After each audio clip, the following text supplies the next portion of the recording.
Hello. I am Alex from Weeknd HQ.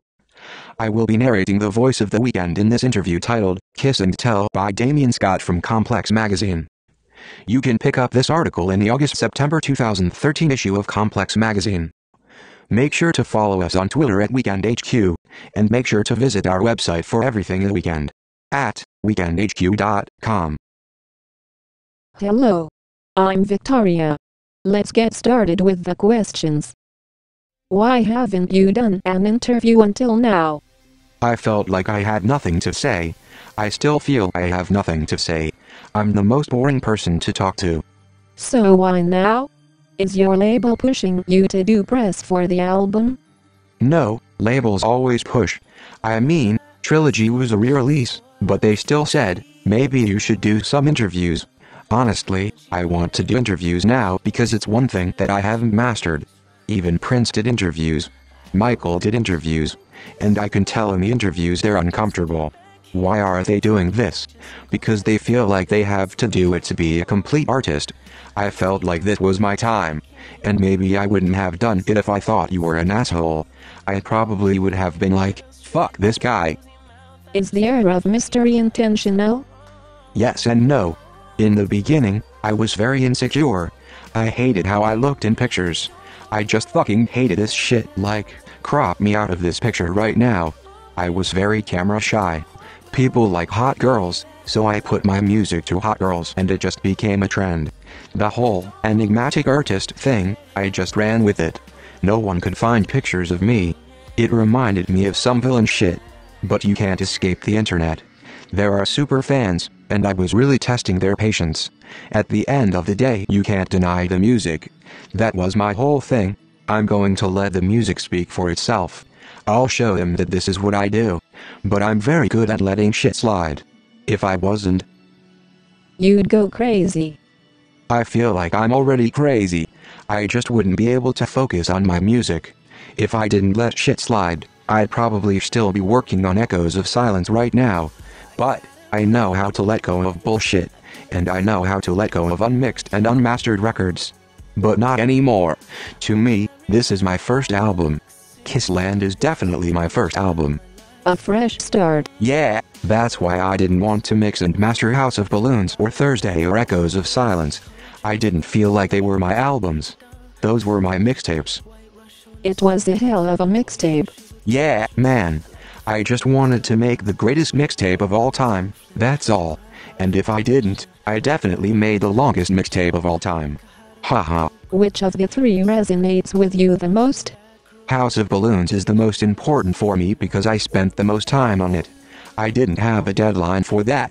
As soon as I put House of Balloons out, I let the world know I'm coming out with 2 more albums this year, so I had my own little deadline. Before House of Balloons, it was all freedom. House of Balloons was actually supposed to have more songs than it does. I had so many records left, and then Take Care came through. Crew Love, Shot for Me, and The Ride were supposed to be on House of Balloons. I wanted to come out with like 14 records. I felt like The Ride was the last one, and it wasn't done yet. Drake heard it and he was like, this shit's crazy. How did you give it to him? Was it just an instrumental? Yeah, we were making the drum loop and, oh man, I had smoked I don't know how much weed. Even Drake, he came into that session and we were all smoked out. It was terrible how much weed smoke was in that room. I was surprised I could even hit a note. I had sung this melody, it wasn't a hook, just an unfinished lyric. And he liked it so much, he was like, I need to have this, man, I know I've already taken Shot for Me and Crew Love and this and that. And me, I was hungry at that time. I was like, dude, take anything. At that point I was like, hell yeah. In your mind, what was The Ride supposed to be? There are 2 ways of making music for me. There's a calculated route, like, I know exactly what I'm going to do with this song. And then there's the free mind. That was one of the free-minded records. It was all subconscious. I'll make the music first and loop it, and then I'll go into the booth and start singing almost 45 minutes straight. And these are not words. This is gibberish. It's a songwriter language. There are lyrics on Thursday, I don't even know what the fuck I said. Gone was a complete freestyle. Isn't that like 8 minutes long? Ha ha ha, yeah, exactly. With me, everything is a blank canvas. I'm painting this canvas by whipping the colors. I want to show the world that I can shit out albums like nothing. The song, Kissland, has a new level of musicality and thoughtfulness that seems apropos for your first major label release. I'm all about evolution. I'm the first person to judge myself. I listen to my music and I'll be like, this is shit. Everyone around me is like, what the fuck is wrong with you? What are some flaws you saw in your past 3 releases? Just technical, musical stuff. And, of course, writing. You're bound to find flaws and repetition when you come out with 3 albums in 1 year. At that point I was very cavalier. I didn't give a shit. Some people realized it and some don't. Me, I'm very critical. I'm not here to change or lie about what I'm going to do. What I sing about is what I sing about. But there's a lot of cool twists with this album, because this album symbolizes everything that I'd never experienced in the past 21 years of my life. I'd never left Toronto. I'd driven to Montreal, but I'd never been on a plane before 2 or 3 years ago. Wow. That's crazy. From when I was born to when I was 21, I never left Toronto. That's why I'm such a city cat. Trilogy is my experiences in those 4 walls. Kissland is me doing the things I did in Trilogy in different settings. My favorite of the Trilogy set, which goes against conventional wisdom, is Echoes of Silence. Really? The last one? Echoes of Silence was made in Montreal. I had a lot of darkness in that city. My favorite song on that project is Next. That's an artist song. If you're an artist, you can relate to that record. Especially if you're in that hip-hop world, Next is for you. It's that balance of high and low. To start a song off, she pops that pussy on a Monday. Where is this going from there? I'm a huge fan of R. Kelly's. He's a musical genius, and probably the most prolific artist of the generation before mine. Some of the lines she says, if you say them in a normal voice, it's the most disgusting thing you could say to somebody. But I can say, pussy ass nigga, in the most elegant and sexiest way ever, and it's accepted. If I can get away with singing that, I'm doing something right. All that ignorance on my records, when she put it in her mouth, she can't seem to reach my... That's me paying homage to R. Kelly, and even Prince to a certain extent. The things R. Kelly was saying were crazy. You can say it now and it's nothing, but back then you couldn't. Since Trilogy, you've made songs with Wiz, Juicy J, French Montana, Drake. They are all friends of mine. Every time Wiz came to Toronto, my friend would take me to his concerts and bring me backstage. To this day, he's the realest dude ever. So when he asked me to work with him, I did it without hesitation. When you do a feature for other artists, do you give them an entire song? With Crew Love, it wasn't like that. Like I said, that was my song. I had a hook and I had a second verse. And Drake heard it and he was like, fuck, man. There's a second verse? Yeah, there was a second verse on it. You've got to play that for me. I fucking hate the second verse. That was a complete freestyle as well. I'm glad Drake placed his vocals on it. That song was so special to him. I didn't hear that verse until maybe 4 or 5 months after I gave it to him. Even with The Zone, I was scared I was going to have to put out Thursday before his verse came in because Drake takes his time.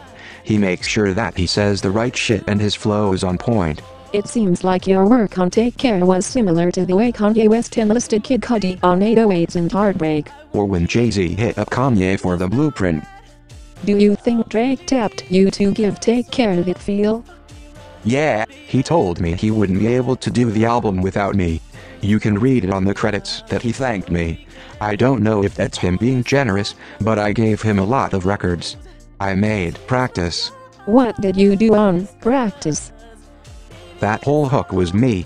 That's probably the only song I wrote for Take Care. The rest of it was just shit I was going to have for House of Balloons. He really wanted to incorporate my sound, which was inspired by his sound. It's not like, oh, I had the new sound. It was just easier for him to relate to me, because it was his sound with an edge. It was that Toronto sound. So yeah, you're right. I feel like I could have been dead for his album.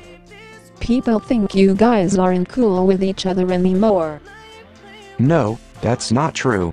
Definitely not true. But it makes sense. The thing about Drake is I told him what my decisions were going to be, and he was down with it from the beginning. You mean in terms of your label deal? Everything. I told him from day one what my decision was going to be. I wasn't going that route. I was going to go my own route. And he supported me. So when you read things about how you two are not cool, He's like me when it comes to shit like that, too. He loves reading that stuff. you both just brush it off? Of course. I don't like to spoon-feed people. I don't like to be like, you know what? I'm going to let the world know that we're cool. We're going to take a picture together. Everyone's cool. It's all about the mystery, and people like it. Shit's WWE, man. It's wrestling, you know what I mean? The other rumor is that you two are party next door. Ha ha ha, no, that's not true at all. I never met him. Where do you see yourself in a world of R&B? The only thing R&B about my shit is the style of singing. My inspiration is R. Kelly, Michael Jackson, and Prince, for the vocals anyway. My production and songwriting, and the environment around those vocals are not inspired by R&B at all. I heard Portishead drums on Belong to the World. Yeah, that was the inspiration behind it. I wrote a letter to the producers of Portishead and let them know this album is inspired by them. The entire Kissland album? Most of it. I find a sound and run with it. It varies from Stevie Nicks to Genesis and Phil Collins. The production is very cinematic for me, and R&B was never cinematic like that. Do you have a greater understanding of love on this album? I don't know.